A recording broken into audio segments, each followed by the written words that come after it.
Norms آباد کے اندر چھوٹے چھوٹے نازم آباد بن گئے۔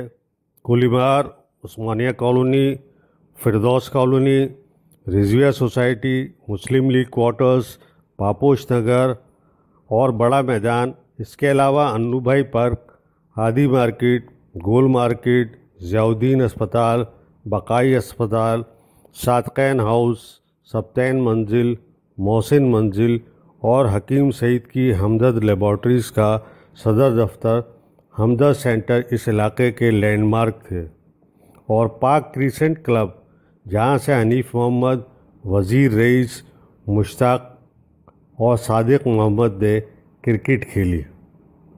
ظہیر عباس اور آصف اقبال اس کلب سے کھیل کر فخر محسوس کرتے تھے۔ صلاح الدین اور انتخاب عالم نیشنل کرکٹ کلب کے قریب رہتے تھے۔ کیفے وزیر میں جو دن میں 22 گھنٹے کھلا رہتا تھا، ایک آنے کی چائے، 1.50 کا چکن ٹکا اور 4 آنے کی نہاری ملتی تھی۔ نازم آباد کلب اہل نازم آباد کا ریلیکسیشن پوائنٹ تھا، اور پھر غالب لائبریری تھی جس میں 3000 سے زیادہ کتابیں تھیں، اور جس کو حبیب بینک نے فیض احمد فیض اور مرزا ظفر الحسن کی کوششوں سے بنایا تھا۔ اس زمانے میں یہ ادبی تقریبات کا مرکز تھی۔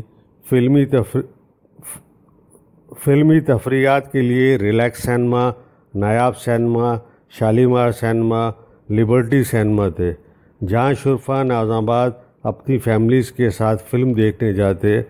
میٹنی شوز میں گھریلو خواتین اور نوجوان لڑکیوں سے ہاؤس فل ہوتا۔ کبھی کسی قسم کی بےہودگی یا خواتین کے ساتھ بدسلوکی کی شکایت سننے میں نہیں آتی تھی۔ ان دنوں گرمیوں میں گھر کے دالان، صحن اور چھتوں پر سونے کا عام رواج تھا۔ کھڑکیاں کھلی رکھی جاتی تھیں جن سے فراٹے بھرتی ہوا پورے گھر کو فیضیاب کرتی۔ چوری چکاری، اسٹریٹ کرائمز، ڈاکے، کلاشنکوف جیسی چیزوں کا نہ ڈر تھا اور نہ کوئی تصور تھا۔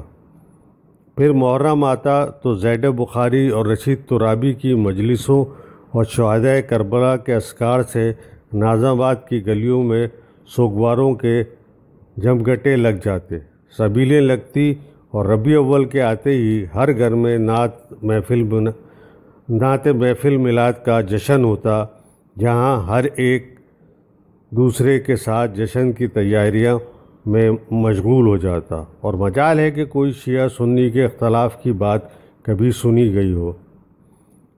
چراغوں کا دھواں ہو گئے ہیں، وہ زمانے رفتگاں ہو گئے ہیں، آج یہ سب باتیں ایک خواب سا لگتی ہیں، مگر جو لوگ ان سنہرے برسوں میں نازم آباد کی اس گولڈن لائف کا حصہ رہے ہیں، وہ آج بھی ایک ٹھنڈی سانس بھر کر اس یادگار دور کو یاد کرتے ہیں۔